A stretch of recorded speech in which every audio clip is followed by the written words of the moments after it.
প্রশংসায় ভাসছেন যুবদলের নেতারা। তথ্যচিত্রে ইসমাইল আহমেদ টিপু, মুন্সিগঞ্জ প্রতিনিধি। মুন্সিগঞ্জের ঐতিহ্যবাহী বাজারগুলোর মধ্যে অন্যতম হল শ্রীনগর বাজার। প্রতিনিয়ত যেখানে যানজট লেগেই থাকে, যানজটের কারণে ভোগান্তিতে পড়তে হয় পথচারী সহ সাধারণ মানুষের। ঈদকে ঘিরে এ সমস্যা বেড়েছে কয়েক গুণ। এ বিষয়টিতে যানবাহনের যাত্রী ও চালকদের সাথে বাগবিতণ্ডা ও হাতাহাতির মতো ঘটনা ঘটে থাকে। বিএনপি সরকার প্রতিষ্ঠা হওয়ার পরপরই মুন্সিগঞ্জ ১ আসনের মাননীয় সংসদ সদস্য শেখ মোহাম্মদ আবদুল্লাহ নজর দেন স্থানীয় সমস্যাগুলোর দিকে। জনবান্ধব এই সাংসদ কাজ করে যাচ্ছেন অবৈধভাবে মাটি কাটা রোধ, বালু দিয়ে ফসলি ভরাট থেকে মুক্ত করা সহ যানজট নিরসনে।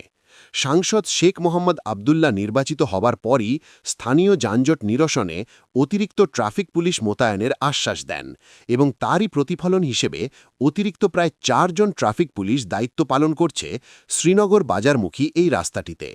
স্থানীয় মানুষের দুর্ভোগ কমাতে ট্রাফিক পুলিশকে সহায়তা করছে শ্রীনগর উপজেলা যুবদলের নেতৃবৃন্দ। শ্রীনগর উপজেলা যুবদলের সদস্য সচিব মামুনুর রশিদ মামুনের নেতৃত্বে যুবদলের কয়েকজন নেতাকর্মীরা সকাল থেকে যানজট নিরসনে কাজ করে যাচ্ছেন। এতে করে কিছুটা হলেও স্বস্তি পাচ্ছেন পথচারীরা।